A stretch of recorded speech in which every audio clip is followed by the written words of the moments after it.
வந்து நாங்க பாதுகாப்பு இருக்கா? பாதுகாப்பு இருக்க போய் தான் எங்க கிட்ட வர்றாங்க. மகளிர் அணி சார்பா இப்ப எத்தனை எம்பி இருக்காங்க, எத்தனை சட்டமன்ற உறுப்பினர் இருக்காங்க, எவ்வளவு இருக்காங்க? நிறைய இருக்காங்க. விரல் விட்டு எண்ண எவ்வளவு முடியாது. இருக்காங்க?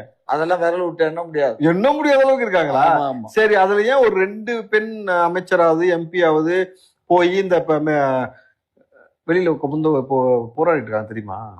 அதை என்ன துப்புரவு நாங்க போய் பணியாளர்கள். பார்க்கணும்? திமிரு பிடிச்சு போய் அந்த கழுதைய உட்கார்ந்து இருக்கு ரோட்ல, அதை போய் என்னது பார்க்கணும்? ஏங்க, ஒரே நாள்ல வேலையை பிடிக்கிட்டு ரோட்ல நிப்பாட்டி 2000 பெண்களை வருஷமா வந்து துப்புரவு பணியாளர்கள் கஷ்டப்பட்டு வேலை செஞ்சிருக்காங்க. திடீர்னு அவங்கள விட்டு வேலையை விட்டு தூக்கி இருக்கீங்க. அவங்க போய் சும்மா வேலை இல்லாம உட்கார்ந்துட்டு இருக்காங்க. வேலை இல்லாம உட்காந்துட்டோம். யாரு வேலை இல்லாம தான் உட்கார்ந்து இருக்காங்க. அதத்தான் வேலையை புடுங்கினது யாரு ஐயா? அது யாரு புடுங்கினது? யாரு பிடுங்க? அன்னைக்கு 10,000 ரோடு பணியாளர்களை எல்லாம் வந்து கிராம பணியாளர்களை எல்லாம் எம்ஜிஆர் நீக்கினாரு, ஜெயலலிதா நீக்கினாரு. அன்னைக்கெல்லாம் நீங்க என்ன வாயில சூம்பிட்டு இருந்தீங்களா? இங்க இருங்க, அது நீங்க செஞ்சுக்கிட்டு இருப்பீங்க. நான் கேட்கறது என்ன, இப்ப ஏன் வந்து அவங்க வேலையை புடுங்கினீங்க? வேலை தேவையில்லை எங்களுக்கு. அது டெம்பரவரி போஸ்ட், எதுவும் பர்மனன்ட் இல்ல, எல்லாம் டெம்பரவரி. பர்மனன்ட் நான் தான் பர்மனன்ட் ஆக்குறேன்னு சொன்னது ஸ்டாலின் தானே. பர்மனன்ட் ஆக்கணும்னு சொல்லுவோம், அதெல்லாம் செய்யணும்ல. தெரிஞ்சுக்கணும். இப்ப அந்த மக்களுடைய வாழ்வாதாரம் என்ன ஆகுறது? நாசமா போகும். பத்தியா? திமிர்த்தனம். திமிர்த்தனமா?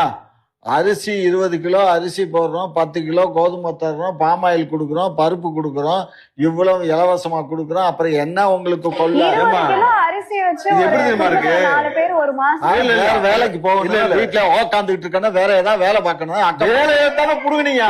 அந்த வேலை இல்லைன்னா வேற வேலை இல்லையா? எத்தனை பேர் இன்னைக்கு வீட்டு வேலைகள் எல்லாம் பார்த்து எத்தனை பேர் குடும்பத்தை காப்பாத்துறாங்க?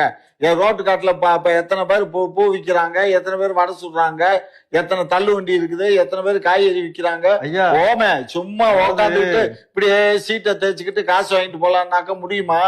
அதெல்லாம் பொதுமக்களுடைய காசு, அப்படி எல்லாம் கொடுக்க இயலாது.